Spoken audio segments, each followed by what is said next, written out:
Boa noite a todos. Vamos iniciar mais uma aula de corpo e movimento. Hoje nós estamos na nossa segunda aula. Tivemos a oportunidade de ver durante a explicação da professora que ela fala muito em relação a diversos tipos de movimento, né? E vocês puderam perceber também pelo quiz feito no final que ainda existe aí um pouco de confusão com relação a esses tipos de movimento, quando eles são caracterizados como prazerosos, como movimentos artísticos. Então é interessante que vocês identifiquem aí as especificidades de cada um desses movimentos. Então, para a gente começar as nossas discussões, a gente vai falar um pouco referente a essa introdução que envolve a questão da educação física, né? Existe aí todo um processo voltado para a questão da educação física, desde o seu reconhecimento como componente curricular. Nós também tivemos a oportunidade de identificar isso quando falamos em aulas anteriores referentes a essas questões, que a educação física veio justamente dessa necessidade de colocar esses alunos para se movimentarem. Né? Então, essa foi uma das questões, né, que fez com que a disciplina de educação física tornasse-se um componente curricular obrigatório na escola.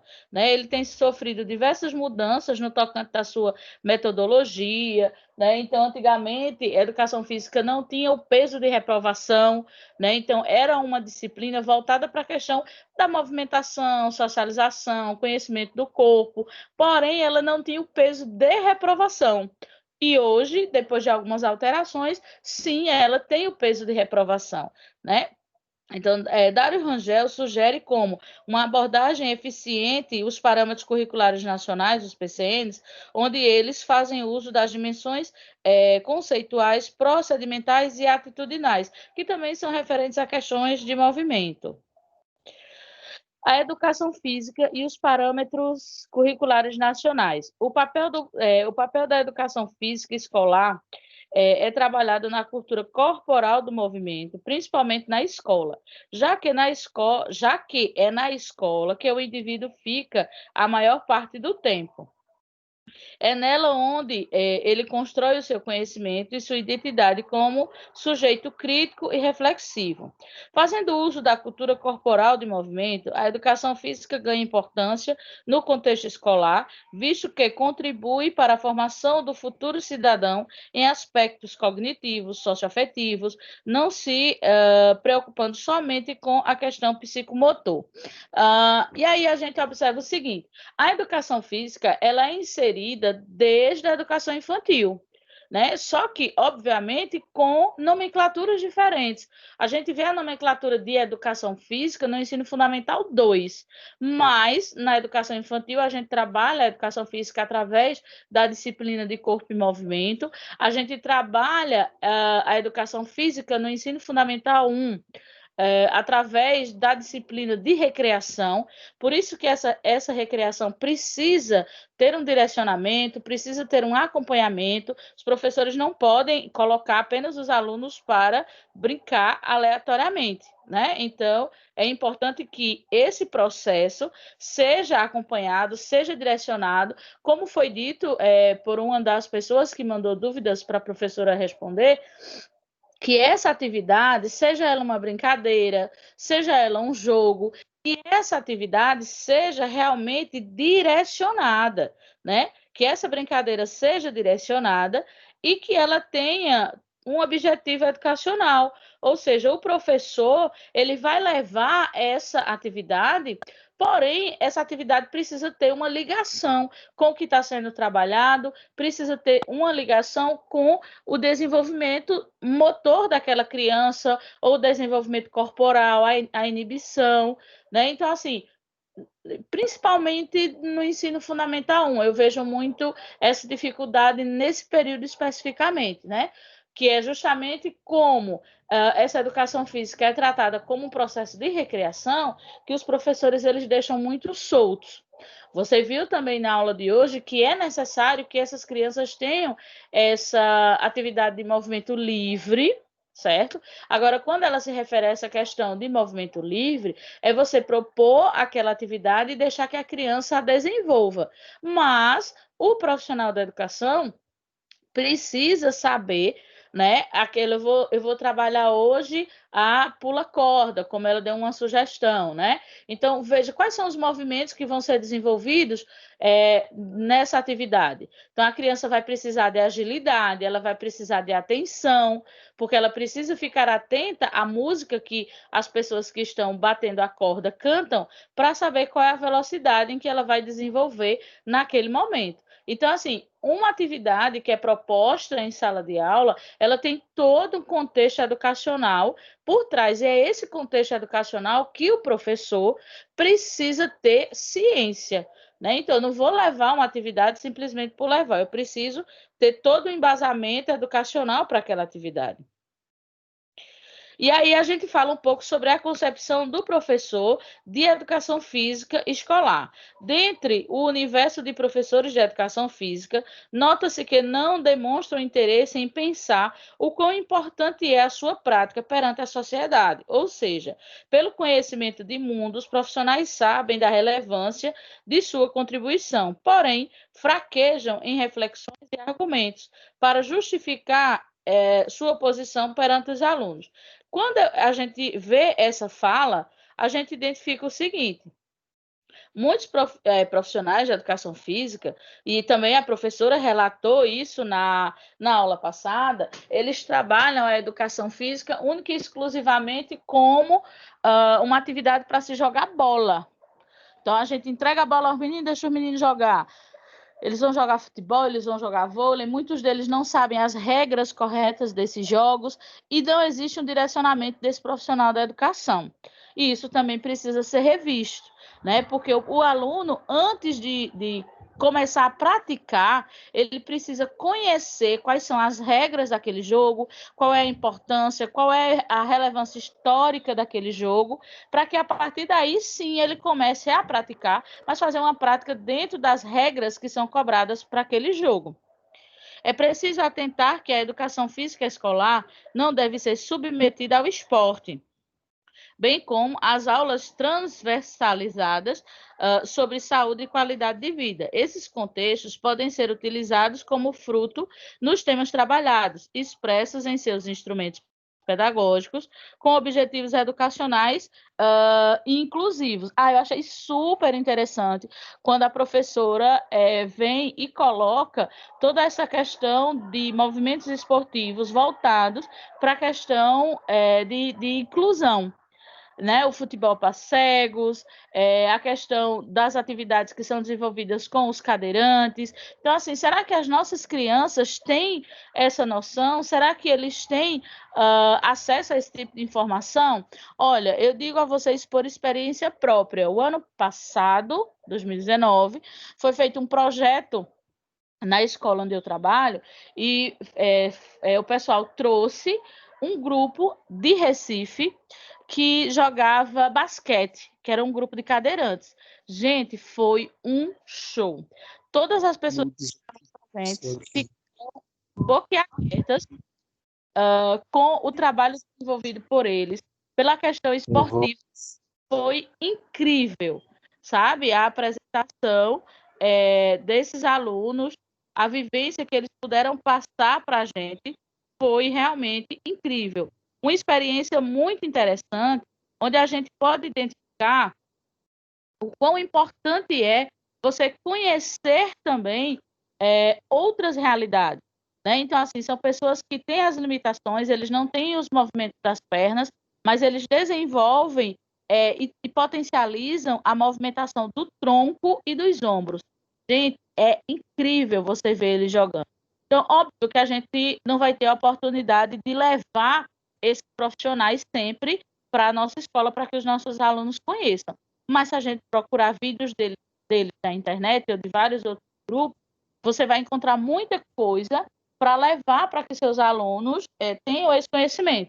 Eu vou ver se eu encontro alguns vídeos deles e mando para que vocês tenham noção de que trabalho interessante é desenvolvido por eles. E aí a gente começa a falar um pouco sobre a cultura corporal do movimento. O movimento é uma importante dimensão do desenvolvimento da cultura humana. Expressam sentimentos, emoções e pensamentos. Significados da palavra movimento é ato ou efeito de mover, deslocar. Porém, dentro do contexto da cultura corporal do movimento, entendemos que o movimento humano não se resume apenas ao simples deslocamento do corpo no espaço. Então, quando ele fala da definição básica de movimento, fala da questão de movimentar-se, de você se mover. E a gente pode ver hoje que existe uma dimensão bem mais ampla. Existe a movimentação de maneira prazerosa, existe a movimentação de maneira reflexiva, existe a movimentação de maneira ordenada, coordenada, quando você coordena determinados movimentos para a elaboração de uma coreografia. Então, a gente observa que essa questão de corpo e movimento ela é bem amplo, então eu preciso diferenciar um movimento do outro para que a gente possa realmente entender a função de cada movimento. Quando a gente fala dessa cultura corporal do movimento, né, a proposta da cultura corporal surgiu a partir de uma preocupação de como se deve ensinar a educação física. Então, aí a gente volta justamente para a problematização que eu estava conversando com vocês no início, né? Ou seja, como esses professores de educação física estão trabalhando esses movimentos com essas crianças.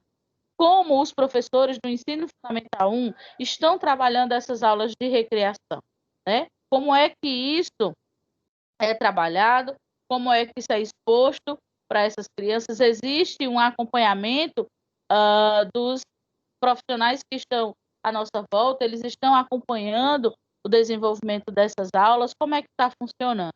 Então, é interessante que se acompanhe realmente para ver qual é o direcionamento que esse profissional da educação está dando para as suas aulas de corpo e movimento, qual é o direcionamento que ele está dando para as suas aulas de recreação, né? Então, a hora de recreação não é um horário que o professor está de folga, que ele manda as crianças levarem bonecas para brincar de boneca e os meninos levam a bola para brincar de bola. Não, não é isso. Existe uma atividade direcionada. Esse professor precisa estar junto com seus alunos, as atividades precisam ser propostas por eles para que ele tenha objetivos a alcançar com aquela atividade com seus alunos. O que se estuda nessa área são os conhecimentos propostos historicamente para a educação física escolar no Brasil, valorizando as diferenças regionais, os jogos, os esportes, as ginásticas, as danças, as lutas, a capoeira, por ser uma expressão típica brasileira. Eu acredito que se vocês tiverem aí algum tipo de experiência escolar, vocês podem aí no final dessa reflexão citar. Eu nunca vi uma aula de educação física, eu particularmente, nos meus 18 anos de sala de aula, eu nunca vi uma aula de educação física, um professor ensinando capoeira aos alunos, né? Que é uma arte típica do nosso lugar, mas eu nunca vi. Eu já vi, sim, grupos de capoeira que ensinam essas crianças. Também nunca vi o professor dando aula de educação física ensinando algum tipo de luta.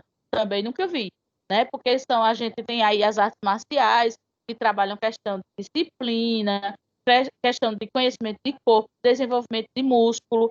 Então, são coisas que poderiam ser muito bem aproveitadas. Porém, eu também, enquanto profissional da educação, nos 18 anos que eu tenho, nunca vi esse tipo de atividade sendo realizada.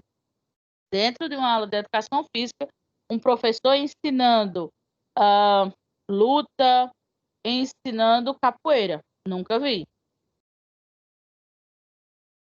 E aí a gente tem o movimento e o exercício. O corpo e o movimento. Mas os músculos só se contraem ou alongam quando recebem ordens do cérebro. Esse, através dos nervos, está em contato com todos os tecidos, músculos e órgãos dos sentidos. Para receber uma bola, realizar um remate ou executar um passe, o sistema nervoso, analisando as informações fornecidas pelos órgãos dos sentidos, nomeadas a visão, dá ordem para o movimento. Os músculos do corpo que permitem a execução daquele gesto. Aqui a gente pode observar o quão amplo é essa questão de movimentação. Por quê? Por isso que eu digo a vocês que antes de levar a criança para uma prática, eu preciso antes levar a teoria daquele jogo. Eu preciso levar ao cérebro a informação de como funciona aquele jogo, quais são as regras a serem seguidas, né? Porque aí, a partir do momento que o aluno vai executar o movimento, ele tem um embasamento teórico do que deve ser feito, e é o momento de realizar a ação, né? Então, por isso que todas essas partes cognitivas, elas precisam ser trabalhadas. Então, antes de fazer uma atividade física que vai envolver movimento, eu preciso trabalhar a questão do alongamento. Qual foi a aula de educação física, seja na educação infantil, no ensino fundamental, que você viu o professor, antes de começar uma aula de recreação, trabalhar com aquelas crianças o alongamento dos músculos? Eu nunca vi, né? E aí isso mostra o quê? A falta de conhecimento. Então, antes de fazer uma atividade, eu preciso trabalhar a questão do relaxamento e da contração desses músculos para que a criança não se machuque durante a realização do jogo, né? E aí sim, quando essa criança começa a desenvolver esses movimentos, então todas essas partes vão estar interligadas. Questões musculares, as ordens do cérebro referentes às ações que precisam ser realizadas e as respostas que os membros desse corpo vão dar para o cérebro, para a execução desse movimento. Então, a gente é uma máquina que está totalmente interligada, mas a primeira parte é o cérebro, então eu preciso ter o conhecimento daquele jogo, do que eu vou realizar naquele jogo, para que eu possa desenvolver a ação na sequência. Quando a gente fala de atividades rítmicas, quando a gente se refere à dança, eu achei muito interessante quando a professora cita que quando você está trabalhando a dança, você não está buscando formar bailarinos, né? E sim, você está trabalhando com essas crianças a questão da coordenação, do ritmo, da criança conseguir acompanhar o ritmo de uma música, ela conseguir acompanhar o ritmo daquela coreografia em conjunto com os seus colegas, ou seja, todo mundo está indo para a direita, que a criança consiga também fazer esse movimento em consonância com os demais. Porque a gente sabe realmente, tem alunos que têm uma dificuldade muito grande de acompanhar o ritmo, tem um senso de direção muito complexo. Às vezes a gente está indo para a direita, o menino está indo para a esquerda, né? Você está fazendo um movimento, ele está fazendo outro ainda lá atrás.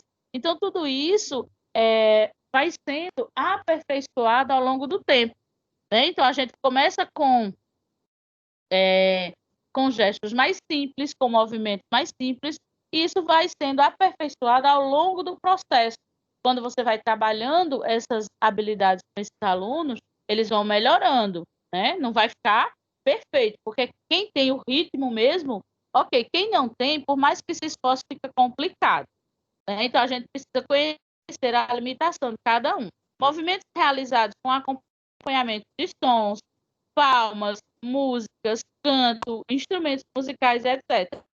E movimentos com complexidade acentuada, que é justamente quando a gente começa a colocar coreografias para esses alunos.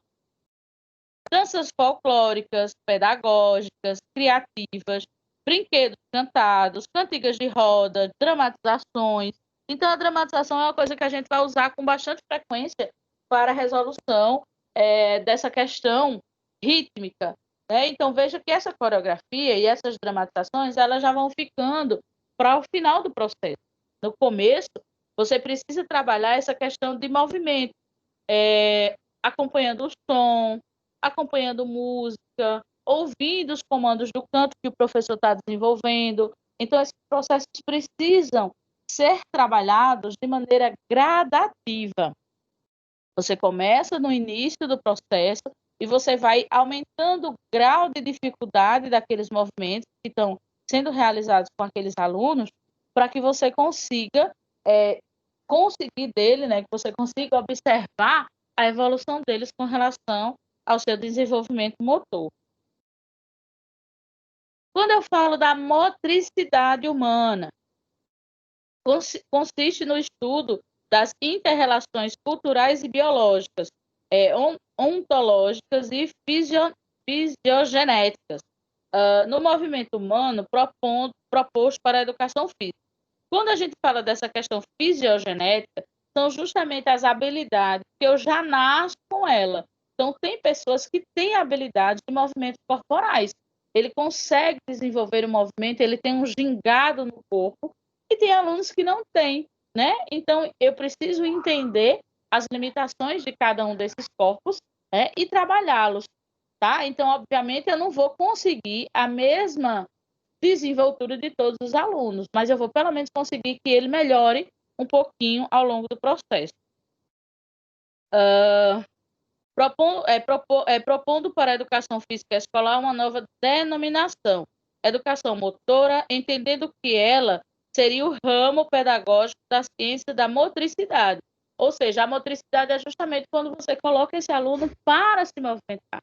É quando você começa a ver a motricidade, o desenvolvimento físico, o desenvolvimento motor, a inibição daquele aluno. Então, veja a amplitude que a gente tem para a observação desse contexto envolvendo motricidade. Aqui a gente tem a BNCC, Educação Física na Educação Infantil.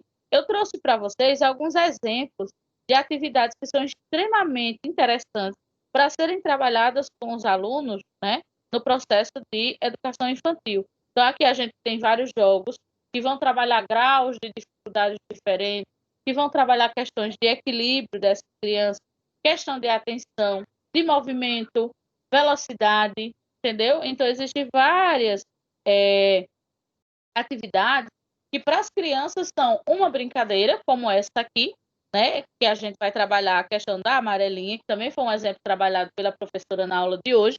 Aí a gente tem corpo, movimento na prática escolar. O que é que a gente pode levar para essa prática escolar que tem a ver com esse contexto? Então, veja, quando você trabalha a questão da amarelinha, você está trabalhando a questão da atenção da criança, você trabalha a questão das regras do jogo, você trabalha o equilíbrio, porque na amarelinha você tem que pular com o pé só, né? Então, você trabalha essa questão do equilíbrio, você trabalha a questão da pontaria, que a criança precisa colocar a pedra antes de começar a pular, justamente naquele quadrinho onde ela está. Quando ela vai pulando no pé só, quando ela chega naquele quadrinho, ela precisa se abaixar, pegar a pedra, terminar o caminho e voltar novamente. Então, assim, é uma atividade simples, mas que tem uma riqueza de motricidade que a gente nem se toca quando a gente era criança e pulava amarelinha sem nem saber o quão importante era essa brincadeira para o desenvolvimento corporal. E aí a gente tem o pula-corda, né, que também foi um exemplo trazido pela professora na aula de hoje, onde a gente pôde ver o quão amplo também pode ser essa movimentação, né, porque não existe só... Professora, essa amarelinha também pode ser trabalhada a matemática, né, com os números. Pode. Já vi professora trabalhando a matemática com amarelinha. Pode, porque você pode trabalhar a questão de numerações, agora que assim, existe uma amplitude muito maior para se trabalhar os números. Então, essa atividade da amarelinha, não sei como você encaixaria esses números, seriam só o reconhecimento visual do número, seria assim, para que ele identifique... Seria assim, soma que desse, por exemplo, a soma, que vai até o 10, ou a diminuição dos números, né? Digamos assim, trabalhar a tabuada de mais, a tabuada de menos, dependendo do tamanho da amarelinha, com aglomeração, o número que vai dando seria o número que a criança tem que jogar a pedra e pular até lá, mais ou menos assim. Interessante. Aí aqui a gente tem a psicomotricidade. A ciência que tem como objetivo de estudo o homem, através do seu corpo em movimento, em relação ao seu mundo interno e externo. Essa questão de motricidade ela é muito importante, justamente quando a gente fala, desde a aula passada, na questão do conhecimento do seu corpo. Você lembra que a gente conversou que, primeiro, nas primeiras fases da educação infantil, a gente trabalha a estrutura corporal, pernas, tronco, cabeça e braço. E depois a gente vai trabalhando as diversas especificações relativas a cada corpo. Quando eu falo dessa questão de motricidade, de você conhecer o corpo em movimento, você, principalmente se você estiver trabalhando com uma turma de ensino fundamental 1, lá para o quarto e o quinto ano, você vai precisar trabalhar essa questão de motricidade com uma roupagem diferente. Por quê? É nessa fase que as crianças começam o processo de puberdade, né? E existe uma diferença genética entre corpos de menina e corpos de menino. Então, o corpo da menina, ela se desenvolve mais rápido. Então, ela começa o seu processo de puberdade mais rápido do que os meninos. Então, não é à toa que as meninas já estão aí toda formadinha, enxeridinha, e os meninos ainda estão jogando bolinha de gude, porque o processo deles é mais lento. Né? Então, as meninas elas começam a amadurecimento mais rapidamente. E os meninos, o processo deles demora para começar, porém, ele é mais rápido no seu desenvolvimento. Ou seja, quando você vê um menino, você vai ver que no intervalo de um mês, ele vai dar uma crescida muito grande, ele vai ter uma engrossada na voz, vai ter uma diferença muito grande naquele menino no intervalo muito pequeno de tempo. E isso também se refere à questão da estrutura óssea dessa criança, né? Então, assim, o corpo dele vai se desenvolver numa velocidade muito grande. Então, os braços, as mãos dele vão se desenvolver muito rapidamente e o cérebro não consegue acompanhar. Então, você vai observar que esses adolescentes, essas crianças, né, que estão deixando de ser criança, eles vão esbarrar muito nas coisas, eles vão derrubar muitas coisas. Por quê? Porque os seus órgãos aumentaram rapidamente e o cérebro ainda não conseguiu organizar o espaço que esse corpo está ocupando agora. Se você tiver filhos, vai ser mais interessante você observar. Essa fase de início de puberdade, você vai ver que eles vão esbarrar muito nas coisas, eles vão derrubar muitas coisas, né? Eles vão pegar e vão soltar. Por quê? Porque o corpo deles se desenvolveu muito rápido e aí o cérebro não conseguiu acompanhar ainda. Então, ele não entende que aquele braço daquele menino está maior. Então, quando ele vai bater nas coisas, ele esbarra, porque o cérebro ainda não codificou o tamanho que aquele órgão ficou. Aí é bem interessante essa questão de motricidade, que é justamente essa relação de corpo, de movimento com o interno, ou seja, os órgãos que estão se desenvolvendo e com o que está aparecendo aqui fora. Como é que essa criança se movimenta com relação a isso. Super interessante trabalhar essa questão de motricidade. Pesquisar um pouco sobre isso, conhecer um pouquinho mais. Aí aqui eu trouxe algumas atividades de motricidade para a educação infantil. Veja que é toda a questão de localização. Então, aqui a gente tem os bambolês que foram pendurados na sala e as crianças precisam passar através desses bambolês, né? Aí aqui nessa outra foto, a gente já tem as crianças também desenvolvendo atividade com esses bambolês, né? Então, o bambolê, a corda, determinados objetos que podem servir de obstáculo para essa criança, pode ser muito importante para justamente realizar essas atividades psicomotoras com essa criança.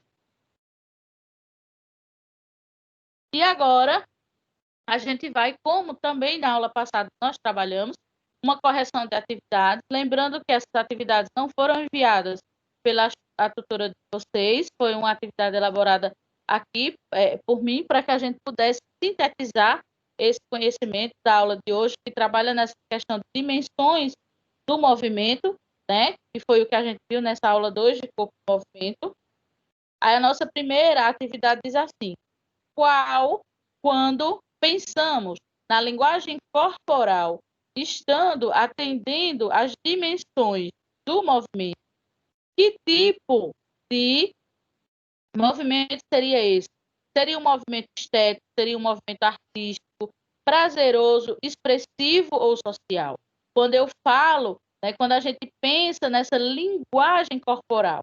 Então, quando eu falo dessa linguagem corporal, estando ela atrelada à dimensão de movimento, eu me refiro à expressividade, tá? Então, é super interessante que você consiga identificar justamente esses movimentos, ou seja, quando é que esse movimento pode ser caracterizado como uma dimensão estética, uma dimensão artística, prazerosa, expressiva. Isso foi trabalhado na aula de hoje e com certeza tem nos slides que foram trabalhados na aula de hoje. Então, é interessante que você faça essas anotações para saber diferenciar uma dimensão da outra, dessa questão do movimento.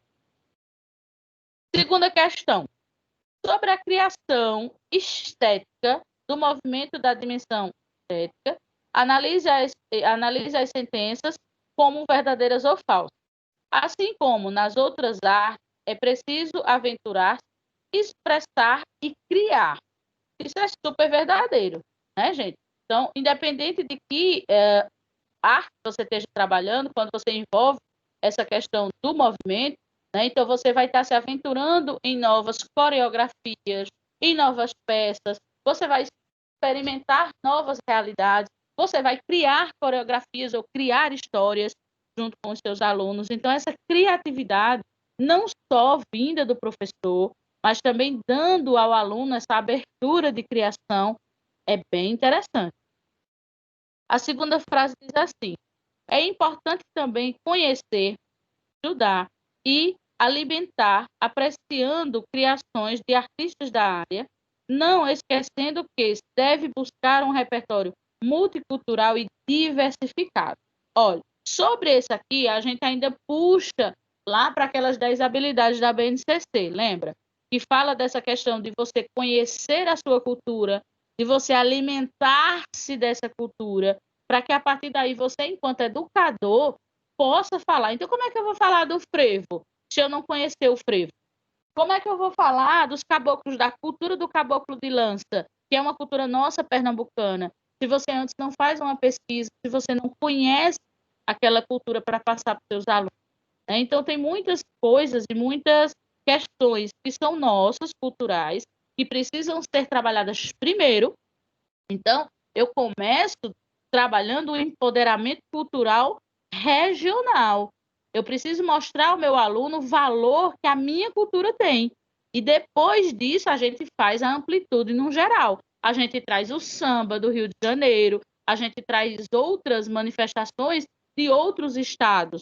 Mas primeiro, eu preciso trabalhar as manifestações do meu estado, a minha cultura, para que meu aluno tenha empoderamento sobre ela. E aí depois a gente pode fazer comparações, a gente pode identificar semelhanças e diferenças, né? Então, assim, primeiro eu preciso começar com os meus, aí depois a gente abre para os demais. Terceiro, o foco da dança na escola deve ser a apresentação em datas comemorativas, como os festejos juninos, Dia das Mães e Dia dos Pais. Não, está errado. O foco da dança é desenvolver a questão motora desses alunos, a questão coreográfica desses alunos, vários outros aspectos. Eu não vou trabalhar nada em sala de aula de maneira tão limitada, né? Então, eu vou trabalhar a questão da dança só com a apresentação numa festa junina, só para colocar os meninos no Dia das Mães? Não. Então, eu preciso trabalhar isso com amplitude um pouco maior. Essa restrição aí não está legal. Terceira questão. Historicamente, a escola tendeu a compreender que para fornecer uma boa qualidade de ensino, era preciso que alunos estivessem em silêncio e imóveis, a fim de aprender conteúdos conhecidos e expostos pelo professor. Eu achei essa parte super interessante, porque a gente tem essa cultura que vem do militarismo, né? Que é justamente essas carteiras colocadas em fila, né? São essas carteiras colocadas em fila. Também a questão do silêncio, o aluno tem que estar calado, o aluno tem que estar quieto para poder aprender. Se ele estiver fazendo barulho, ele não vai conseguir aprender. A gente observa que existem aí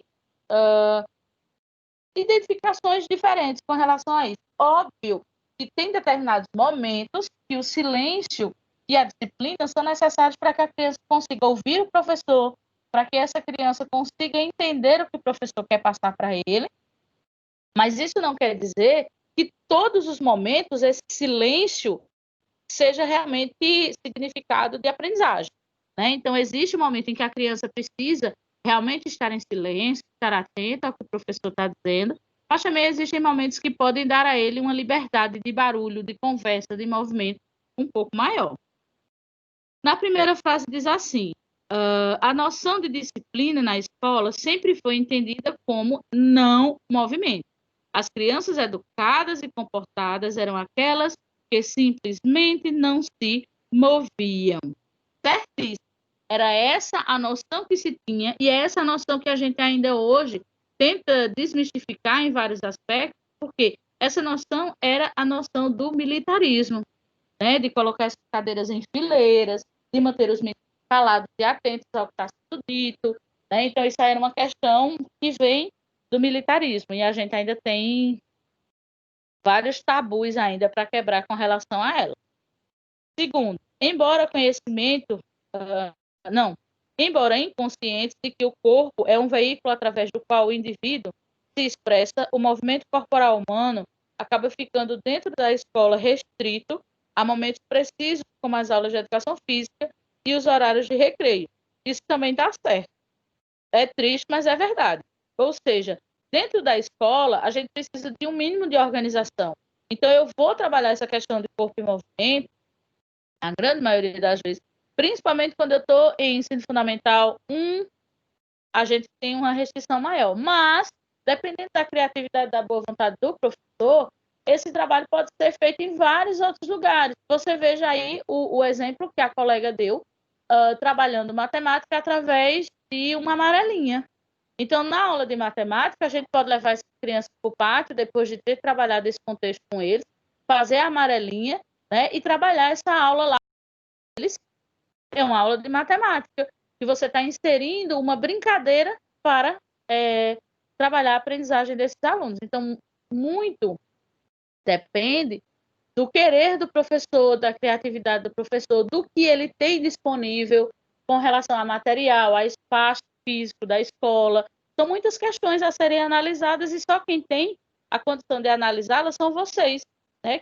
Que estão presentes com aqueles alunos e tal. Mas existe sim uma amplitude muito maior de você trabalhar esse contexto de corpo e movimento em outras disciplinas. Mas quando isso não acontece, a gente tem, sim, horários específicos para serem trabalhados. Terceira, é muito comum que, visando garantir uma atmosfera de ordem e de harmonia, algumas práticas educativas procurem simplesmente suprimir o movimento, impondo às crianças de diferentes idades rígidas restrições e posturas. Isso também está certo. E o que seria, traduzindo isso para um português que a gente entenda, é quando a gente coloca as crianças de castigo, quando a gente vai puni-las e que a gente tira delas do momento que eles mais amam, que é o momento de se movimentar. Né? Porque na sala de aula ele está sentado, ele está fazendo atividade, ele está fazendo isso, fazendo aquilo. Então, a hora do recreio é o horário que a criança se liberta, que ela corre, que ela brinca, né? E aí, aqui você restringe essa questão como uma maneira de punição. Né? Então, a criança não se comportou, ele não fez a tarefa, então você não vai para o recreio. É uma maneira de puni-la utilizando essa questão de movimento. E na nossa quarta questão diz assim como nas outras artes, é preciso aventurar-se, experimentar, criar, mas é importante também conhecer, estudar e alimentar-se, apreciando criações de artistas da área, não esquecendo de buscar um repertório multicultural de diversidade. Esse deve ser o foco do trabalho com a dança na escola. A gente já viu isso, discutiu sobre esse mesmo parágrafo. O parágrafo refere-se ao trabalho de qual dimensão do movimento. Se eu me refiro a essa questão da dança, qual é a dimensão que se trabalha quando a gente trabalha a dança? É a dimensão expressiva, certo? Essa dimensão expressiva é direcionada a esse processo da dança, da movimentação da dança. Então, é dessa maneira que a gente fecha esse contexto falando sobre essa questão de movimentação, de estruturação de movimento, certo? A gente conclui essa aula com essas apresentações de hoje, falando sobre isso,